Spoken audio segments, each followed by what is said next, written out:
All right, Shalom. Before I start, I want to give all praises, honor, and glory to Yahweh Bahashem, Yahweh Shai Bahashem, Ruach Kodash.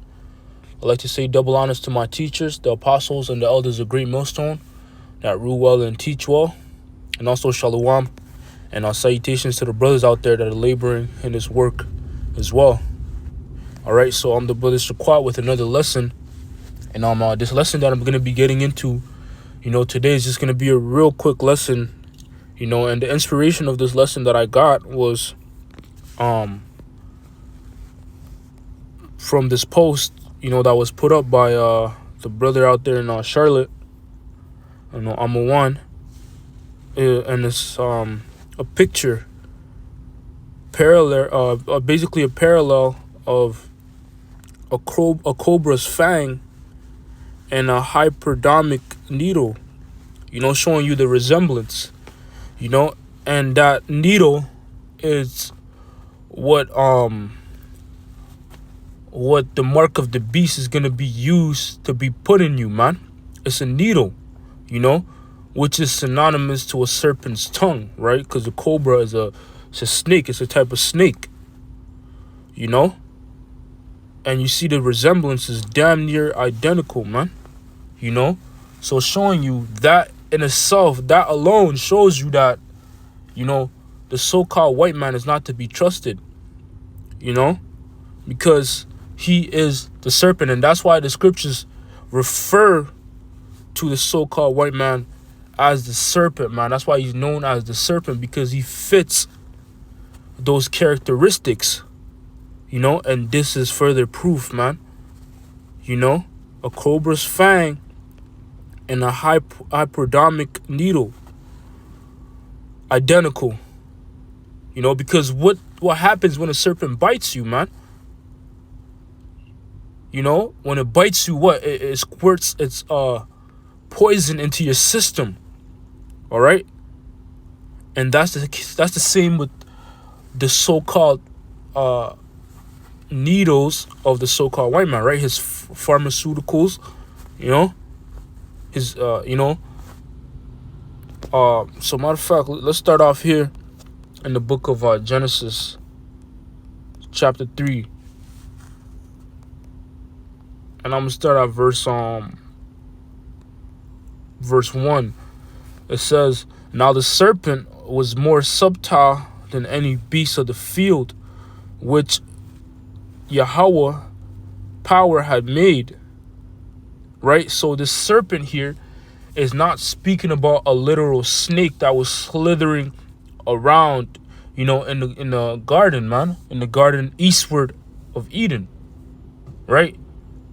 This was not a literal serpent, because the Christian church, the misconception out there is that, and their feeble attempt to try to basically do away with the power of the power of the scriptures, is they try to make it seem like a fairy tale, something that's far-fetched, something that that's unreal, that's almost unbelievable, but what you have to understand too is that's twofold. The Lord did that on purpose too, to throw particular individuals off to not believe, man. But this serpent is not a literal serpent. It's a man that fits, or a man with serpent-like characteristics, right? And we just proved that, a man can have serpent-like characteristics. What's even heavier today, the so-called Jakes, man, so-called blacks, Hispanics, and Native Americans, they use, especially the kingdom of Judah, they like to use the term snake, man. When somebody's moving a particular way, or when somebody backdoors you, they'll call him a snake, man. He snaked me. Meaning he did something slick. Or he bit me, he crossed me. He's a snake, man. So a literal snake, in Genesis 3 and verse 1, that's not a literal snake. That's speaking about a man that has the characteristics of a snake. A man that's slick. A man that's deadly, man. A man that carries a venom with him. And if he touches you with it, you're going to die, man. It's going to be to your demise. And that man is the so-called white man. You see, that's why he's also known as death in the scriptures, man. Because everywhere he goes, everything he touches, his defense mechanism is death, man. It's a sword. That's his reflex. Just like a snake, his reflex is to defend itself, and if it bites you, you're done. Right? So that's the so-called white man, Esau Edom. He's known as the serpent in Genesis 3 and verse 1. It says, and he said unto the woman, yea, hath the Most High said, ye shall not eat of every tree of the garden? Right? And the woman said, and the woman said unto the serpent, we may eat of the fruit of the trees of the garden, but of the fruit of the tree which is in the midst of the garden, the Most High has said, ye shall not eat of it, neither shall ye touch it, lest ye die. Right? So another characteristic of a serpent is that his tongue is very slick, man. He's very tactic.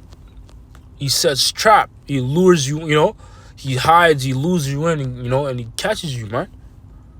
All right? So that serpent is Esau Edom, the so-called white man. All right? And that's why he cannot be trusted under any circumstance. Right? That's why the scriptures say this, man, in the book of Sirach, chapter 12.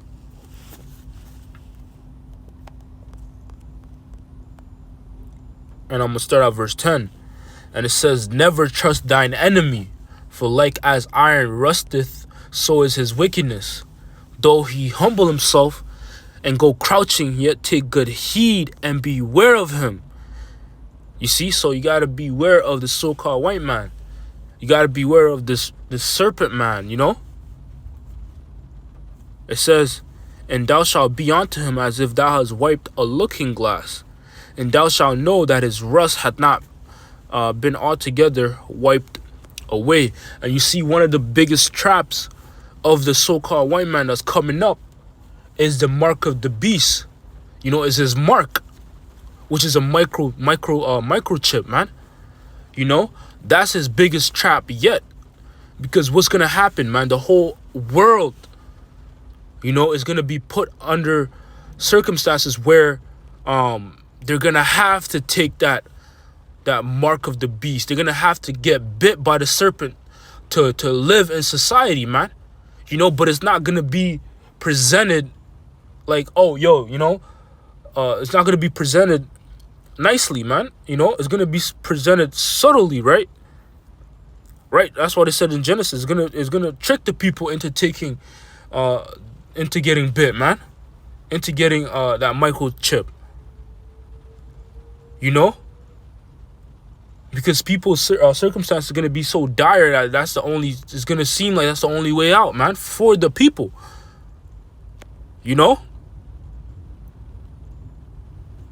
Verse 12, it says, set him not by thee, lest when he had overthrown thee, he stand up in thy place. Neither let him sit at thy right hand, lest he seek to take thy seat. And thou at the last remember my words, and be pricked therewith. Who will pity a charmer that is bitten with a serpent, or any such as come nigh wild beast, right? So you're a charmer, you're playing with a serpent, man. Who's going to pity you when you get bit? Because you chose to play with him. You chose to be in the midst of the serpent, man. And that's what's going to be, that's what, that's how the men of the Lord are going to look at the people that basically get the microchip, man, and the Heavenly Father, man. You chose to play with this guy. You chose to go to him. You chose to trust in him instead of the Heavenly Father. So why am I to pity you, man? If you get bit and end up dying, man. That's gonna be the mindset of Yahweh Shemashai and the men of the Lord, man. All right. So let's go from there to the book of Isaiah 36 and verse 6. And it says, lo, thou trusteth in the staff of this broken reed on Egypt, right? And who is the modern day, what's the modern day Egypt today? It's America. And the modern day Pharaoh would be the so-called white man.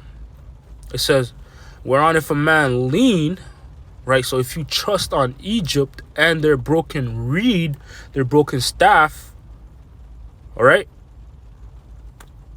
It says, whereon if a man lean, so if you trust in him, if you put your weight on him, and it go into his hand and pierce it, so is Pharaoh, king of Egypt, to all that trust in him, man. So you're gonna get hurt.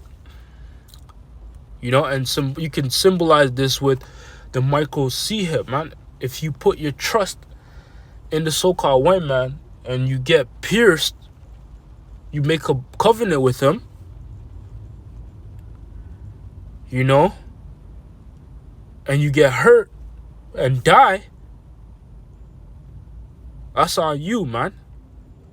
Why? Because you put your trust in him instead of Yahweh Ba'ashem Yahweh Shai, man. You know? Yeah, so I'm pretty much going to end it off there. Lord willing, this lesson was edifying, you know, to the elect. Until next time, you know, I'm going to stay shalom.